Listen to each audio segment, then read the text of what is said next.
라인 사태가 일파만파입니다. 라인이 뭐냐면요. 일본인 9,600만 명이 사용하고 있는 스마트폰 메신저 서비스입니다. 우리로 치면 카카오톡 같은 거예요.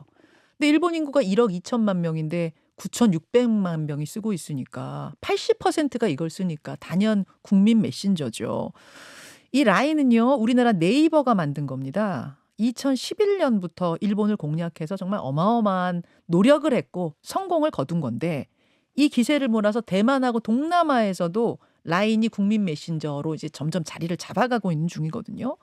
근데 갑자기 일본 정부가 네이버한테 이 라인 지분을 일본 기업한테 팔아라. 팔고 떠나라. 뭐 이런 식의 행정처분을 내린 겁니다. 물론 명분은 있어요. 라인 사용자 52만 명의 개인정보가 유출됐다. 이거 관리 잘못했으니까 책임져라. 이런 거예요. 잘못했죠. 잘못한 건데 9,600만 명 사용자 중에 50만 명 유출 때문에 모든 지분을 내놔라. 이건 좀 너무한 거 아니냐. 속셈이 있는 거 아니냐. 이런 얘기가 나오는 겁니다. 라인 사태 이면 들춰보겠습니다. IT 커뮤니케이션 연구소 김덕진 소장님 어서 오십시오. 네, 안녕하세요. 반갑습니다. 김덕진입니다. 미리 좀 말씀드릴 것은 네. 시간이 좀 부족해서 이야기하다가 모자르면 유튜브로까지 벌써 간다는 유튜브까지 가나요? 네, 미리 좀 알겠습니다. 예고를 드리고요. 네. 아니 해외 어디에서 지금 이 라인이 쓰이고 있는 거예요? 일단은 우리나라에서는 요즘에 문자해 말 대신에 카톡해 이런 얘기 쓰잖아요. 맞아요. 그래서 일본에서는 라인 시대루라는 말이 있습니다. 라인 시대로? 라인 시대루. 라인 시대로? 네, 그러니까 라인해 이런 거죠. 우리로 치면 카톡해처럼. 저기 덕진아 너 이따가 라인 라인해 막 이런 시대로? 거죠. 네, 그러니까 그게 이렇게. 드라마에서도 쓰이고 여러 영화에서도 쓰이고 막 그럴 정도예요. 그러니까 그 말은 무슨 말이냐? 그냥 우리나라에서 있는 그 위치가 거기 일본에서 있구나라는 걸 인지할 수 있죠. 네. 근데 우리가 이제 일본만 보는데 말씀하신 것처럼 인도네시아에서도 800만 명 이상 쓰고 태국에서도 5,300만 명 이상 쓰고 대만에서는 2,200만 명이거든요. 그러니까는 일본 인구가 1억 2천에서 9,600만 있으면 80% 정도인데 네. 대만은 거의 90%가 넘어요. 그러니까 그냥 대만 사람들 거의 모두 스마트폰 들고 있는 사람이라면 그냥 다 라인 쓰고 있다라고 생각하면 될 정도로 뭐 우리나라에서는 카톡이 있지만 아시아권에서는 라인이 있다 뭐 이렇게 표현을 해도 틀린 얘기가 아니라고 할 수 있을 것 근데 같습니다. 2011년에 어떻게 처음 일본에서 이걸 출시할 생각을 네이버는 한 거예요? 그러니까 이렇게 생각하시면 돼요. 우리나라가 아무래도 모든 기술이 좀 특히나 스마트폰이면 빠르잖아요. 네. 그래서 이미 2011년에 우리나라는 카카오톡이 다 이미 자리를 잡고 있었어요. 카카오톡이 이미 먹었어요. 네, 우리는. 그러니까 이제 우리나라 입장에서 뭐 그때 이제 뭐 마이피플이라는 그 메신저도 있었고 또 라인이라는 메신저도 있었는데 라인이 이제 우리나라에서 조금 힘을 못 쓰고 있는 거죠. 그런데 그러다가 이제 일본을 봤더니 일본은 그때 우리보다 약간 반발 느린 거예요. 그러니까 지금 상황에서 우리가 일본의 메신저 서비스를 하면 괜찮겠네라고 하면서 이제 시작을 했는데 그럴 때 이제 또 한 가지 이슈가 터졌던 게 바로 동일본 대지진이 터지게 돼요. 네, 그리고 그때 동일본 대지진이 터지니까 통신망들이 다 끊겼거든요. 그랬는데도 인터넷선이나 이런 모바일은 있다 보니까 그 안에서 라인 메신저가 상당히 안정적인 서비스를 합니다. 그렇게 되니까 뭔가 우리가 정말로 어떤 인프라라고 할 수 있는 통신망까지 끊긴 상태에서 이 메신저가 잘 되네. 그래가지고 그 안에서 라인이 거의 그 지금 이제 일본에 있는 많은 사람들의 소식을 전해주는 핵심 메신저로 딱 부각하기 시작된 거예요. 그렇게 되니까 당연히 자연스럽게 야 통신보다 더 나은 서비스니까 우리가 쓰자라고 하는 것들이 나왔고요. 또 마침 이제 원래 일본에서는 전화보다 이 텍스트 메시지를 중심으로 했었던 게 예전에도 이제 우리가 피처폰 시대에도 그랬거든요. 그러다가 이게 스마트폰으로 넘어오면서 자연스럽게 마치 우리나라가 카톡이 딱 처음에 있으니까 모든 게 자리 잡았던 것처럼 비슷한 형태의 또 그런 이슈들까지 있었다라고 좀 설명드릴 수 있을 것 같습니다. 지진 나서 유선 전화는 다 끊겼어도 하늘 공중으로 이 소통하는 통신망을 이용한 카톡은 되듯이 이 라인은 되더라. 이제 이렇게 됐단 말씀. 근데 현재 지배 구조는 네이버가 지분 100%를 가진 게 아니고 일본 야후하고 반반을 가지고 있잖아요. 네, 그렇죠. 이거는 왜 이렇게 된 거예요? 그러니까 이걸 좀 소개를 드리면 일단 야후 하면은 이거 없어진 회사 아니야라고 생각하시는 분들도 우리나라는 있을 텐데 철수했잖아요. 야후 코리아. 그렇죠. 근데 이제 소프트뱅크가 지분을 갖고 있는 야후 재팬이요. 우리나라로 치면 네이버의 위치를 갖고 있어요. 일본의 포털 시장을 꽉 잡고 있군요. 네, 그렇죠. 그러니까 일본의 포털 시장을 꽉 잡고 있는 게 야후 재팬이고요. 그다음에 또 야후 재팬이 결제 모듈 이쪽에 따른 힘이 있습니다. 아, 우리 네이버 페이처럼. 네, 그렇죠. 그런데 이제 기본적으로 라인이 엄청 잘 나가고 있었어요. 네. 근데 이게 여담이긴 한데 실은 이 소프트뱅크는 항상 모든 전략을 보면 본인들이 1등을 하는 걸 원해요. 혹은 1등이 안 되면 다른데 제휴를 통해서라도 우리가 어떠한 그 독점적인 위치에 가는 걸 원하거든요. 그게 손정희 스타일이에요? 네, 뭐 약간 그럴 수 있을 것 같은데 그때 실은 이제 라인이 계속적으로 들어오니까 네. 우리나라의 카카오 재팬하고요. 네. 실제 이 소프트뱅크가 좀 손을 잡았었습니다. 아. 그렇게 해서 이제 라인을 어떻게 보면 이기자 뭐 이런 형태였던 것 같아요. 예, 예. 그러다가 이게 좀 쉽지가 않으니까 아예 이제 라인에 손을 낸 거죠. 그러면서 이제 우리가 시너지가 날 수 있다. 왜냐하면은 새로운 모바일 서비스에서 너네가 하고 있고 예. 일본의 네이버 같은 역할을 우리가 하고 있으니까 그 어떻게 보면 소프트뱅크가 소유했던 야후 재팬이 예. 우리 둘이 손을 잡으면 모바일과 포털과 결제를 다 할 수 있으니 그렇게 가자라고 얘기를 한 거예요.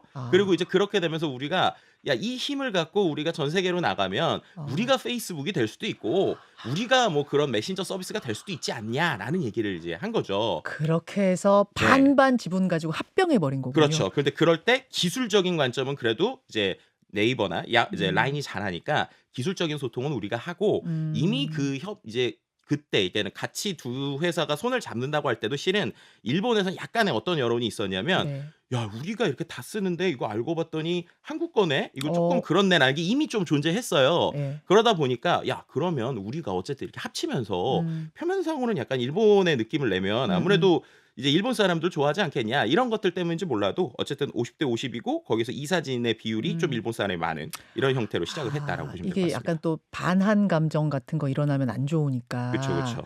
지분 반반하고 이사진은 너희들이 더 가져가. 이런 식으로 현지화 전략을 폈던 것이 지금 보면 되게 뼈아픈 패착이네요. 그렇죠. 이제 그걸 패착이라고 해야 될지 혹은 이제 역으로 그렇게 안 했으면 네. 과연 이제 비즈니스가 유지됐을까라는 생각도 좀 이제 네이버 입장에서 좀 해볼 수 있는 부분도 있는 것 같습니다. 알겠습니다. 그렇게 해서 어쨌든 이제 반반 합병을 해서 잘 나갔어요. 대만도 공략하고 뭐 저 동남아시아도 공략하고 잘 나가다가 태클이 걸린 사건이 하나 벌어졌다면서요. 개인정보 유출 사건? 네, 맞습니다. 실제로 뭐 그전에도 개인정보 유출 사건 몇 번 있긴 했는데 이번에 지난해 11월에 네. 라인 야후에서 개인정보 약 52만 건이 유출됐던 일이 있었던 거예요. 근데 이 개인정보를 관리하던 데가 네. 네이버 클라우드 쪽이었고 업무를 위탁하는 회사 직원이 이제 사이버 공격을 받은 겁니다. 그러니까 이제 어떻게 보면 일본 관점으로 보면 아니 우리나라 이제 일본에서 가장 잘 나가는 서비스가 한국에서 관리를 하네. 그런데 한국에 있는 관리진 때문에 우리의 문제가 생겼네. 야, 이거 분명히 문제 있는 거 아니야?라고 이제 얘기를 한 거예요. 서버도 그럼 한국에 있었던 거예요? 그러니까 정확하게 표현하면 라인의 서버는 일본에 있는데 네. 관리를 네이버 클라우드에서 하고 있었던 거거든요. 그런데 이제 이제 어떻게 보면 네이버 클라우드가 관리를 하려면 이 한국에 있는 서버랑 일본에 있는 서버 연결이 돼 있어야 되잖아요. 그런데 이제 한국의 네이버 클라우드 관리하는 서버 일부에서 문제가 생겨서 이게 타고 이제 일본까지 온 거다. 라고 보시면 될 것 같아요. 그런데 이제 여기서 중요한 게 있습니다. 이 얘기를 꼭 드리고 싶은데 이걸 네. 생각보다 많이 안 잡으시더라고요. 뭔가요? 그럼 이게 정말 얼마나 큰 피해였을까라는 거예요. 네네. 예를 들면 그냥 개인정보 유출하니까 우리가 개인정보 유출이면 이거 되게 큰 문제 아니야라고 그렇지. 생각할 수 있잖아요. 예. 그런데 이건 이제 라인 공식 홈페이지에 나와 있는 내용이거든요. 이들이 무슨 얘기를 하고 있는 거면 그게 이제 말씀하신 개인정보가 문제가 생기긴 했는데 세부 정보에 은행 계좌, 신용카드, 라인 앱의 채팅 메시지 관련 정보는 없다라고 얘기하고 있어요. 그러니까 이게 분명히 문제가 된 거긴 한데 그 네. 문제 때문에 실제 소비자들이 피해를 받느냐라고 네. 하면 피해를 본 거는 그렇게 없다라는 거예요. 그리고 오히려 비즈니스 파트너의 이메일 주소 같은 게 열렸습니다. 그러니까 B2B 관점에서 기업 정보가 조금 오픈이 된 거지만 이걸 통해서 소비자들이 직접적으로 피해를 받느냐라고 하면 그거를 얘기할 정도는 아니라는 거예요. 자, 그럼 정보 유출의 양도 전체에 비교했을 땐 그리 많지 않고 네. 질적으로도 아주 치명적인 건 아닌데 물론 잘못했어요. 했지만 네네네. 아주 치명적인 건 아닌데도 불구하고 네. 13년이나 이걸 키워온 네이버한테 지분 다 팔고 손 떼라. 이렇게 행정처분을 일본이 내리는 건 너무하지 않느냐. 지금 그게 쟁점이잖아요. 그렇죠. 그것도 이제 일본 언론에서도 이례적이라는 표현을 쓸 정도로 예. 이게 좀 이슈가 되는 거고요. 오히려 이게 행정지도라는 게 우리가 보면 오히려 뭐 법적인 거 아니니까 조금 약한 거 아니, 그러니까 약한 거 아니라고 할 수 있지만 오히려 이거에 대해서 문제를 제기하시는 분들도 있어요. 왜요? 뭐냐면 공식 절차가 아니라는 거예요. 공식 절차가. 예를 들면 지금 우리가 이거랑 비교를 하는 게 이제 지금 그 미국에서 일어나고 있는 이제 틱톡과 네. 그다음에 미국과의 이제 소송입니다. 쉽게 말하면 예, 미국에서 워낙 틱톡을 많이 쓰는데 중국 틱톡입니다. 그죠? 중국 틱톡을 많이 쓰는데 이거 이렇게 되면은 개인정보 중국에 넘어가는 거 아니야? 이렇게 되니까 미국에서 너네 틱톡 서비스 쓰려면 계속 하려면 이거에 대해서 운영권을 미국에 넘겨라라고 했단 말이에요. 네. 근데 그거에 대한 논의가 그냥 이런 행정지도 수준이 아니라 이걸 하기 위해서 미국에서는 의원들이나 여러 가지 소통을 하면서 정확한 법적 프로세스를 지키고 있어요. 근데 그럼에도 불구하고 이거 좀 안 된다 이러니까는 네. 역으로 지금 틱톡에서 행정소송 걸고 오히려 예. 거꾸로 예. 그래서 이게 뭐 위헌이다 이런 얘기까지 나오고 있거든요. 예. 그런데 지금 이거는 그냥 해봐 이랬더니 한번 이제 그거에서 1차적으로는 이렇게 한 거예요. 저희가 그러면 이거 서버도 잘 관리하고 잘하겠습니다. 그래서 했더니 2차 행정소송이 또 온 거예요. 그래서 야 이걸로 안 되겠는데? 야 네가 좀 더 해봐. 그러면서 거꾸로 이제 좀 지분도 가져와야 되는 거 아니야?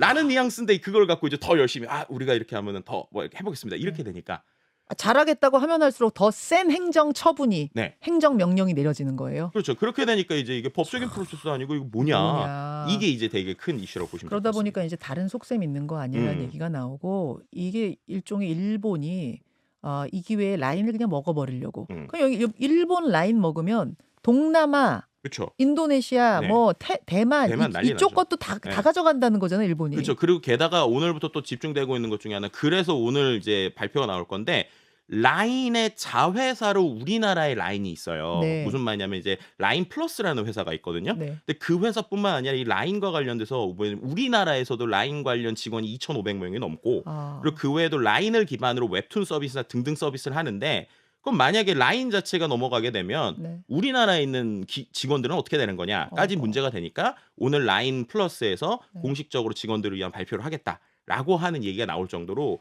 이 문제를 작게 봐서는 안 된다라고 말씀드리고 싶습니다. 자, 일단 여기까지 본방송 라디오 본방송에서 정리를 하고 이제 네이버 입장은 뭔지 우리 정부가 할 수 있는 건 뭔지를 잠시 후 유튜브로 조금 더 짚어보겠습니다. 김덕진 소장님 우선 인사드릴게요. 고맙습니다. 네, 감사합니다. 자, 라디오 청취자들과 인사 나누고 유튜브로 조금만 더 갈 텐데 사실은 이 문제는 저보다 하트 PD가 굉장히 많이 알고 또 궁금한 것들이 질문이 엄청 많더라고요. 김덕진 소장님한테 좀 물어봐달라는. 네. 잠깐 좀 하트 PD 잠깐 들어올 수 있어요? 뉴스쇼의 IT 전문가거든요. 그렇군요. 지난번에도 저희끼리 이렇게 한번 셋이서 대화를 했었던 저는 약간 기억이 이쪽 잘 나는데. 몰라요. 저는 약간 이게 완전 찐 문과여가지고. 네. 근데 우리 하트 PD는 약간 이 사람이 좀 약간 이게 뭐라고 해야 돼? 그 융합적 인간이어가지고. 그러니까 앞서서 우리가 좀 이렇게 표현하시는 교수님들 계시더라고요. 그러니까 제 표현은 아니지만 일본에 지금 우리가 이렇게 라인이 큰 영향을 미치는 게 거의 백제 시대 이후에 처음이다. 와. 그러니까는 그러니까 우리나라의 역사가 그렇게 일본의 전체 문화를 까는 거는 백제 시대 이후에 처음인데 그런 라인을 이제 우리가 이렇게 뺏긴다는 건 말이 안 되는 거다. 그렇지. 우리도 지금 카톡 깔려 있잖아요. 그쵸. 솔직히 메신저를 쓰는데 카톡 아닌 거 쓰는 사람 거의 없잖아요. 그쵸. 없다고 봐야 되잖아요. 거의. 뭐 텔레그램 쓰시는 분들 있지만 저도 텔레그램 쓰긴 쓰는데 동시에 써요. 텔레그램과 카톡. 카톡을 안 쓰는 사람은 없어요. 근데 이걸 갑자기 예를 들어 카톡은 좀 우리나라 거지만 뭐 이게 뭐 미국 거였다고 치면 갑자기 우리나라에서 미국한테 팔고 나가시오. 니들 손 떼. 이럴 수가 있냐는 그래서 그런 이제 거죠. 우리 핀이 이제 들어오시기 전에 하나만 더 말씀을 드리면 그러니까 결국에는 이게 저는 이제 크게 이걸 세 가지 쟁점 정도로 보는데 이제 첫 번째 유출 범위에 대해서 우리가 잘 생각을 해야 된다. 정보 유출. 정보 유출 범위. 두 번째는 이 라인 재팬의 문제가 최근의 일인 거냐 아니면 이게 계속적으로 지속되어 온 거냐. 그러니까 여기서 말하는 문제라는 건 어떻게 보면 라인을 뺏어가려고 하는 우리 관점에서 보면 그런 게 지금 하루 이틀의 문제이냐. 하루 이틀 아니에요? 네, 그게 이제 그거에 대한 얘기를 좀 중요한 게 이따가 좀 해보면 좋을 것 같고요. 세 번째는 라인 재팬만 그랬던 거냐. 그러니까 뭐냐면 그러니까 라인에 대해서만 그런 거냐 아니면은 일본이 지금까지 이러한 비슷한 전략들이 있었느냐 나는 요 세 가지 정도의 포인트를 짚으면 이 이슈에 대해서 좀 우리가 이해하기 쉬울 것 같다는 생각이 듭니다. 이해됐어요. 그 사이에 하트 PD가 자리 잡았는데 어서 오십시오. 네, 안녕하세요. 예. 세 가지 쟁점을 먼저 말씀해 주셔 김덕진 소장님이. 혹시 여기에 좀 덧붙인 궁금증 있습니까? 우리도 그런 식으로 다른 나라의 기업들을 뭐라고 해야 되나요? 지분 강탈? 시도? 뺏으려고 할 수 있는 방법이 있나? 일본만 그렇게 하는 건지 아니면 전 세계가 그렇게 다 하고 있는 건지 그럼 우리도 그렇게 나서야 되는 건지 일단 그게 예, 그냥 당하는 그쵸. 입장에서 좀 억울해서. 그쵸, 그쵸. 그러니까 이렇게 보면 될 것 같아요. 지금 전 세계적으로 개인정보 문제 때문에 기업을 뺏어가려는 건 정말 거의 세계 최초라고 볼 수 있을 것 같습니다. 그러니까 말이 안 되는 아니 수준이에요. 그냥 그거 벌금 물리면 벌금 네. 물리고 뭐 잡아갈 거면 잡아가고 처벌하면 되지. 그쵸. 그래서 아예 여기서 네. 핵심적인 얘기를 좀 하나 하면 네. 2011년에 네. 일본의 소니에 무슨 일이 있었냐면요. 혹시 플레이스테이션이라는 게임기 아시죠? 알죠. 네. 플레이스테이션. 쓰시는 분인데, 그쵸. 보통 요즘 옛날에는 게임기를 사면 게임기에 CD 같은 거 사서 넣었잖아요. 네. 근데 요즘에 인터넷이 워낙 잘 돼 있다 보니까 게임을 사서 넣기도 하지만 온라인에서 유료로 다운로드를 받아서 바로 쓸 수가 있거든요. 네. 이제 그러다 보니까 이 플레이스테이션을 쓰려면 플레이스테이션 네트워크라고 하는 PSN이라는 걸 가입을 해야 돼요. 예. 근데 당연히 그 가입을 하려면 개인정보도 넣고 결제 정보까지 다 넣어야 될 거잖아요. 그렇죠. 예. 그런데 2011년에 이 PSN이 해킹 사건이 엄청 크게 터졌습니다. 지금까지도 가장 최악의 해킹 사건이라고 터뜨렸는데 그게 7,700만 명의 개인정보가 유출이 됐고요. 중요한 건 개인정보가 아까 말씀 패키지로 유출된 거예요. 그러니까 사람 이름, 아이디, 다음에 결제 정보까지. 와 세상에. 그럼 그거 갖고는 바로 문제를 일으킬 수 있잖아요. 네. 그렇죠? 매각하라 그랬어요 그때. 그러니까요. 근데 그게 아니라 그때 결론적으로 그 소송 금액 150억의 보상 금액으로 합의를 받습니다. 그게 맞지. 그게 원래 프로세스죠. 말씀하신 그렇죠. 대로 문제가 생겼으면 그 문제에 대해서 피해에 대한 보상을 하고 우리가 더 열심히 하겠습니다. 재판을 하는 거지. 그렇죠. 그렇게 해야 되는 거고 또 이제 피님 말씀하신 대로 이미 전 세계적으로 보면 우리 전 세계에서 가장 많이 쓰는 SNS 하면 페이스북이잖아요. 네. 페이스북은 개인정보 유출 사태가 정말 많아요. 그리고 이제 일본에서도 이번에 라인보다 더 큰 거 있었거든요. 근데 그때 일본 정부가 똑같은 논리로 생각하면 페이스북한테 야 너네 일본에서 일하려면 그 어느 정도의 지분은 우리한테 줘야 돼. 아니면 일본 거 줘야 돼. 이게 상상도 우리는 못했었던 거잖아요. 근데 그런 일들이 일어나니까 이거는 어떻게 된 거냐라는 것들에 대한 이슈가 지금 제기되고 있다라고 볼 수 있을 것 같습니다. 그렇군요. 그 아까 말씀하신 쟁점들 중에 다른 나라 다른 브랜드에 대해서도 일본이 이렇게 한 적이 있었는가? 네네네. 있습니까? 네, 이게 이제 좀 이제 저도 이제 리서치를 하다 보니까 나오는 건데 기업 관점에서 좀 봐야 될 것 같아요. 네. 그 닛산 자동차를 이제 기억하시는 분들이 있을지 모르겠는데 기억하죠. 닛산 지금 있죠. 그 닛산이 되게 잘 나가다가 1999년도쯤에 되게 어려움을 겪었어요. 네. 그때 르노가 들어옵니다. 그래서 르노가 이제 우리가 아는 프랑스 브랜드죠. 근데 거기에서 이제 지분을 이제 15% 이제 르노가 37%의 닛산 지분을 인수를 해요. 네. 그리고 나서 카를로스 곤이라는 이제 그 어떻게 보면 이제 르노 출신의 이제 사장이 와서 실제 운영을 잘합니다. 근데 운영을 잘하다가 어떤 이슈가 생기냐면 이제 그 르노가 기본적으로 그 프랑스 정부가 지분을 또 어느 정도 갖고 있어요. 그러다 보니까 이제 마크롱 대통령이 있을 때 이제 논의를 하다 보니까 야 이렇게 되면 이제 좀 있으면 우리 프랑스에서도 이제 어떻게 보면 닛산 차를 좀 이제 만들 수 있는 거 아니냐 이런 식의 이제 얘기를 했었단 말이에요. 그러니까 거기에서 이제 어떻게 보면 이제 칼로스 곤 회장은 본인이 이제 기분 좋고 하니까 충분히 가능하죠. 우리가 몇몇 브랜드는 뭐 프랑스에서도 만들 수 있을 것 같습니다. 이런 얘기를 해요. 근데 그리고 나서 갔다 오고 좀 지나서 이 닛산의 이 칼로스 곤 회장이 구속이 됩니다. 일본에서. 무슨 혐의로요? 개인 비리로 갑자기 구속이 돼요. 그렇게 되니까 이게 이제 2018년에 구속이 되거든요. 네네. 실제로 그리고 구속이 돼서 그다음에 이 이슈를 아시는 분은 알지만 정말 이분이 드라마처럼 일본에서 빠져나와서 프랑스로 가요. 그러면서 무슨 얘기를 하냐면 만약에 일본이랑 일을 하려고 하는 외국인들 당장 나와라. 여러분들의 목숨이 걸려있다. 이런 이야기를 2020년에 인터뷰를 할 정도입니다. 그렇군요. 그러니까 분명히 이제 개인에 대한 이슈에 대해서는 우리가 정확하게 보긴 해야 되지만 어쨌든 정부가 개입하는 프로세스가 어떻게 되는가에 대해서 좀 볼 수 있는 사례 중에 하나라고 볼 수 있을 것 같고요. 기업 대 기업으로 보면 이건 이제 뭐 여러 가지 이제 이슈가 되지만 제가 언론에서 보도된 것만 좀 중점적으로 말씀을 드리면 이제 ABC 마트 코리아라고 하는 회사가 있죠. 신발. 네, 그렇죠. 그러니까 정확하게는 ABC가 있고 ABC 마트 코리아가 있습니다. 그러니까 우리나라에서 운영하는 건 ABC 마트 코리아예요. 근데 그걸 맨 처음에 만든 건 한국인 대표가 이제 이 일본에 있는 ABC랑 이제 내가 한국에서 잘할 수 있으니까 그 코리아를 만들자라고 하고 지분을 51대 49. 그러니까는 한국의 대표가 49, 일본의 원래 본사가 51이었거든요. 근데 엄청 잘 나가니까 갑자기 중간에 지분이 한번 변경돼요. 그래서 7대 3으로 일본이 지분이 7이 되고 결론적으로 지금은 어떻게 됐느냐? 일본이 99.9%인가요? 거의 다 갖고 있고 그래요. 기존 대표는 이제 어떻게 보면은 약간 이제 그 대표의 말을 빌어서 표현하자면 이제 팽당하고 내가 다 노력을 했는데 결국 뭐 비리처럼 막 엮이고 막 그래서 결국 그 회사에서 나오고 그것도 일본 정부의 개입이 있었다는 그건 정부의 거예요? 개입은 그건 얘기 나오고 아니지만. 기업과 기업인데 네, 그렇게 얘기해서 지금 본인은 별도의 또 신발 브랜드를 하고 계시거든요. 아하. 그러니까 그러한 여러 가지 흐름들이 이게 뭐 이제 어떻게 보면 기업사의 관점으로 보면 이게 뭐 첫 번째 있는 일은 아닌 것 같다. 뭐 이런 정도 얘기를 할 수 있을 것 같습니다. 갑자기 일본 정부가 지금 이렇게 개인정보 유출 얘기 들면서 너네 다 팔고 나가. 이게 네. 갑자기냐 아니면 좀 서서히 오래된 거냐가 또 중요한 쟁점이라고 하셨는데. 네네네. 이 뭐가 부분에 있었어요? 있어서 한 두 가지 정도 생각을 해봐야 될 것 같은데요. 일단은 이 회사의 모체가 되는 소프트뱅크 예. 관점을 생각해봐야 돼요. 예. 소프트뱅크라고 하는 회사가 기본적으로 AI 빅데이터에 최근에 진심이죠. 우리가 말하는 손정희 맞아요. 회장과. 그런데 이 빅데이터의 진심인 회사가 최근에 노는 걸 보면 최근에는 오픈 AI나 미국에 있는 큰 회사들 이런 회사랑 놀고 있고 그다음에 또 최근의 변화 중에 하나가 수많은 일본의 그러니까 그 미국 클라우드 빅테크 뭐 반도체 회사들이 일본에 계속 들어오고 있거든요. 네. 왜냐하면 일본 정부가 상당히 지금 오픈을 해서 열어주고 있고 네네. 그래서 되게 어떻게 보면은 좀 지원도 많이 해주고 있단 말이에요.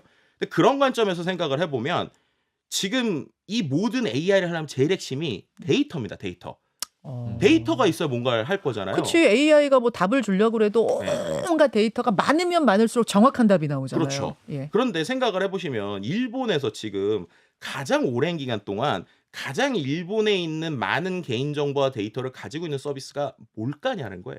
라인이에요? 그렇죠. 우리로 치면은 카카오톡 메신저 같은 거죠. 우리의 모든 대화 내용과 이런 다 것들이 알고 있고 있으니까. 그리고 실제로 라인에서 최근에 라인 메신저 안에 뭐가 있냐면 AI가 응답해주고 이제 대답해주는 기능들도 생기고 있거든요.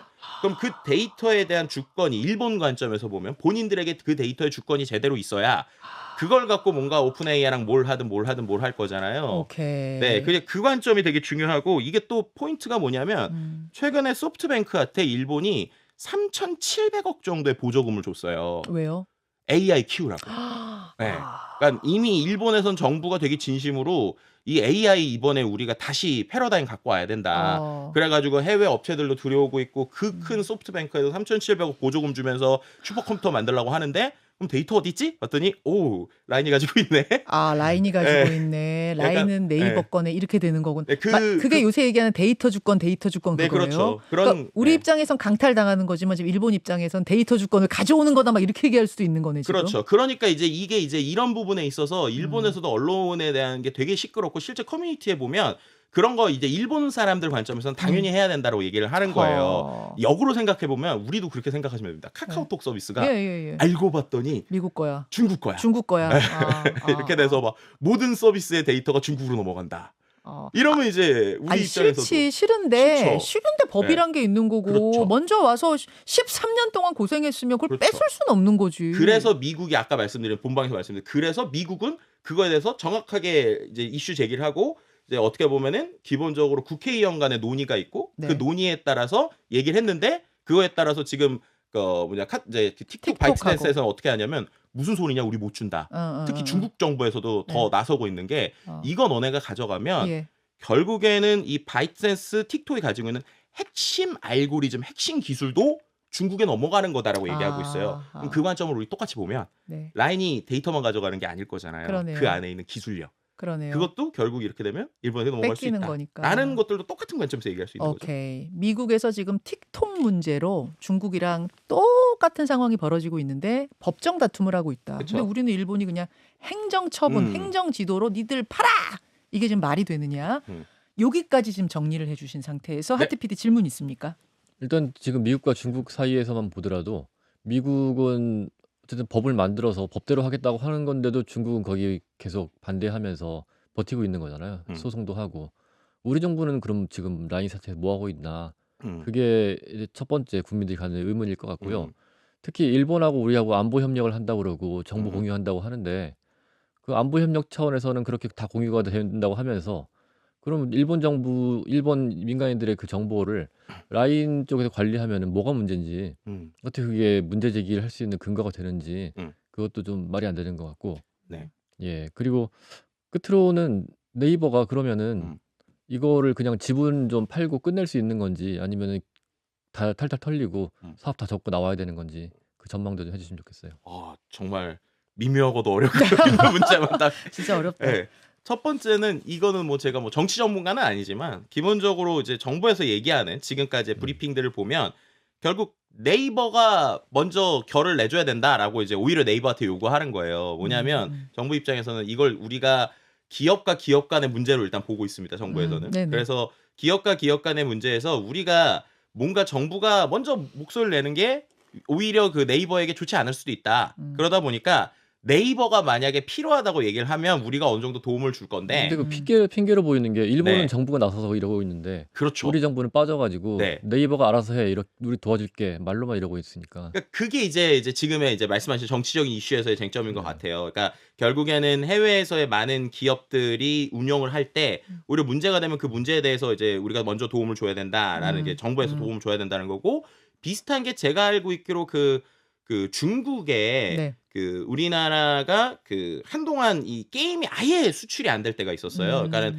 그때가 이제 이제 한국에 대한 되게 안 좋은 시선이 있었을 때, 그때 우리나라의 앱 이제 서비스들이 다 중국에 그 뭔가 이제 게임 신청을 내면 신청이 다 거부가 됐었을 그런 때가 적 있었거든요. 있었죠. 반한 감정 엄청날 때. 그때 제가 알고 있기로 외교부에서 좀 힘을 썼었던 걸로 알고 있습니다. 그래서 그런 것들이 좀 어느 정도 풀려서 그래서 이제 조금 이제 수출이고, 물론 이제 그 기간 동안에 우리나라가 역으로 이제 중국에게 많은 좀 이제 그러니까 그 게임 격차가 그때 많이 좁혀진 것도 사실이고, 지금은 어느 편에서는 어느 기술은 오히려 중국이 게임에서 낫다 이런 얘기가 나올 정도로 그 기간이 되게 뼈아팠거든요. 근데 그럼에도 불구하고 어쨌든 그거를 외교적으로 풀어냈는데 이 시장에서는 말씀하신 것처럼 이게 지금 정부가 개입을 해야 되냐 안 해야 되냐 얘기 나오는 것 자체가 조금 어떻게 보면은 이슈가 될 수 있다라고 볼 수 있을 것 같고요. 말씀하신 게 이게 오히려 법적인 프로세스가 아니라 행정 지도를 할 때 그렇게만 움직이고 있는 것들에 대해서 우리가 좀 더 분명히 얘기해야 될 부분은 있다라고도 저도 보여지는 것 같아요. 자, 이게 그러니까 사실은 뭐 외교 전문가는 아니시니까, 그렇죠. 정치 전문가도 아니시니까 경제적인 관점에서 기업이 지금 이렇게 된 것에 대한 이 관점에서만 지금 설명해 주셨는데, 이 다음에 무엇을 해야 될 것인가에 대해서는 우리가 또 정치 외교 전문가들과 풀어갈 수 있을 것 같고, 오늘 굉장히 쉽게 이 사태에 대해서 잘 설명해 주신 것 같습니다. 그렇죠. 일단 여기까지 하고 네이버 부분. 그렇죠. 네이버 관점에 대해서 좀 얘기를 하면 이제 제가 보면은 역으로는 지금 상황에서는 선택지가 많이 없을 것 같아요. 그러니까는 결국 어느 수준이든 이제 이게 완전히 다 파냐, 아니면은 일본 서버만 정말 일본에 있는 서비스로만 한정을 질 거냐가 있겠지만, 분명히 어느 정도의 지분을 이제 판매해야 되는 상황은 맞는 것 같고요. 그럼 여기서 중요한 건 그 지분의 가치를 얼마큼 받을 것이냐에서 이 계산을 잘해야 된다고 봅니다. 그러니까 이게 단순히 지금 수준에서 그냥 이렇게 팔리잖아요. 그러면 결국에는 소프트뱅크가 헐값에 사갈 수밖에 없어요. 근데 이거를 우리가 지분을 계산을 할 때 카카오가 우리나라에서 미치고 있는 영향력. 근데 그 안에서 만약에 카카오가 카카오톡을 기반으로 수많은 서비스를 하잖아요. 근데 그 중에서 카톡만 빠졌다. 그럼 모든 서비스가 돌아갈 수 있을까? 라고 할 때 그 관점으로 만약에 지분을 주더라도 좀 우리가 강력한 논리를 갖고 좀 비싸게 팔아야 그걸 갖고 네이버가 AI든 뭐든 할 수 있는 또 동력이 될 수 있는 돈을 얻을 수 있거든요. 그래서 그런 부분에서 우리가 어쨌든 이런 관심을 계속 가져주는 게 결국에는 네이버가 조금 어떤 상황에서 지분을 판매하더라도 좀 더 좋은 가치를 받을 수 있게 하지 않을까라고 제 관점에서는 그 정도까지 설명을 드리는 것 같습니다. 저는 비싸게도 뭐도 안 팔았으면 좋겠어요. 그러니까 파는 쪽으로 가면은 진짜 안 될 것 같아요. 여기까지 같이 보겠습니다. 오늘 또 우리 내려가서 할 일이 되게 많아가지고 더 얘기 듣고 싶은데 가야 될 것 같아요. 김덕진 소장님, 귀한 시간 내주셔서 감사드립니다. 감사합니다. 저 화면 보시면서요. 분할 좀 해주세요. 3분할 해주세요. 3분할로. 여기 보셔야 되겠네요. 여기요? 카메라. 오늘 요 앞에 작약이 너무 예쁘지 않아요? 그렇네요. 앞에 아름다운 꽃이. 지금 작약이 이게 너무 예뻐가지고 여러분들. 이게 또 금방 져요. 그래가지고 이렇게 옆에 놓으면서 좀. 여러분 제 앞에 있는 꽃을 그쪽으로 하는 것 같아요. 화사한 월요일, 화사한 한 주 시작하시길 바랍니다. 같이 예쁘게 인사드릴게요. 여러분 고맙습니다. 감사합니다. 감사합니다.